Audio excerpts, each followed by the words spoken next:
खुदावंद के नाम को सारा इज्जत जलाल मिले इन गवाहियों के लिए।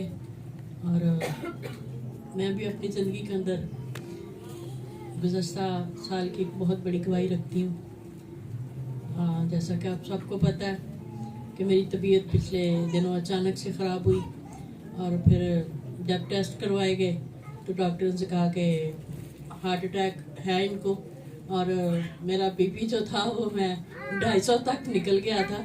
और नवीद मुझे कहता कि मामा बड़े बड़े लोग चले गए लेकिन तू इतने बीपी में भी नहीं गई। तो ये सारा खुदावंद के नाम का इज़्ज़त जलाल है जो हमारी जानों की मुहाफ़ज़त करता है, और उसके बेटे के यीशु का लहू है जो हमें धोता और पाक करता और हमें प्रोटेक्ट करता है।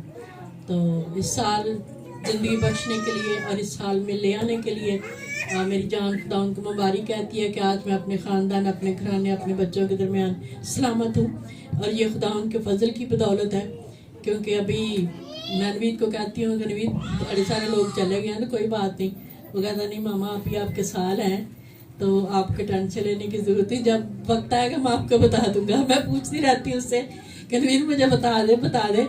तो कहता मामा क्या करना है आपने? मैंने कहा मैं कुछ कपड़े सिलवा लूँ, मैं तैयारी तो पकड़ूँ ना अपनी, तो मैंने कब जाना है।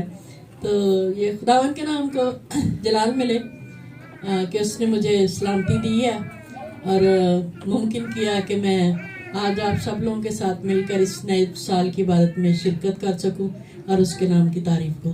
तेरा खुदावंद का शुक्र।